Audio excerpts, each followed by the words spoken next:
سے ادا ہوگی؟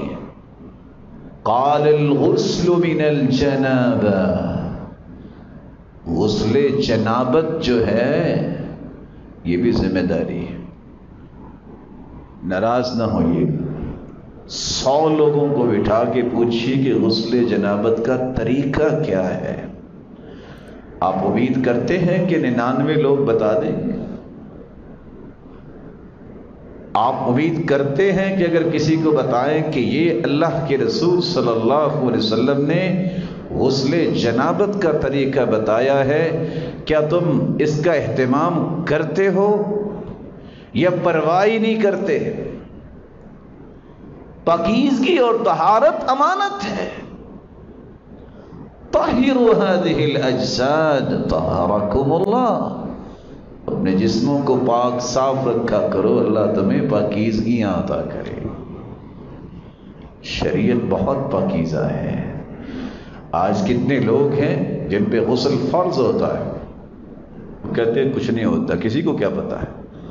کسی کو تو نہیں پتا، لیکن تیرے مالک کو تو پتا ہے نا. اور کتنے اس بات کو اس قدر لیٹ کر دیتے ہیں. اور خصوصاً جیسا کہ لکھنے والے کتابوں میں لکھتے ہیں، بیماری تو یہ عورتوں میں ہوتی ہے کہ 2 4 نمازیں پڑھنے کی فکر ہی نہیں ہوتی. یہ مردوں میں بھی آگئی، کام بھی ہو رہے ہیں، اور بسا اوقات شرم و بشرمی مسجد میں بھی چلے جاتے ہیں اور غسل نہیں کیا ہوتا. یاد رہنا چاہیے اللہ کے رسول صلی اللہ علیہ وسلم نے فرمایا تھا غسل تو بڑی بات ہے، غسل جنابت تو بڑی بات ہے. ایک آدمی کو حکم ہوا کہ 100 کوڑے لگائے جائیں. فلم یسأل ویدعو، سوال کرتا رہا، اللہ سے معافی مانگتا رہا. حکم ہوا کہ 1 کوڑا لگاؤ. جب 1 کوڑا لگایا گیا فامتلأ قبرہ نارا، اس کی قبر آگ سے بھر گئی. کہتا ہے علی ما جلدتمونی، تم مجھے کیوں مار رہے ہو؟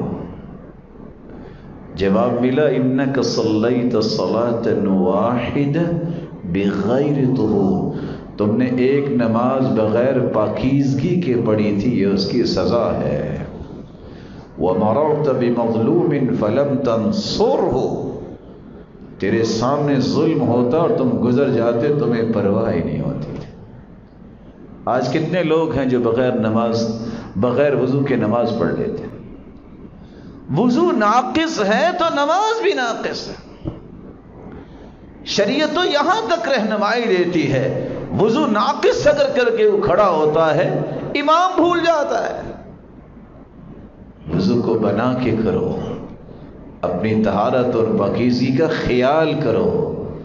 کسی وقت بھی تمہیں اللہ سے ملاقات کرنے کا وقت آ گیا تو کیا اس طرح نجاستوں میں لتھڑے ہوئے اللہ سے ملو گے؟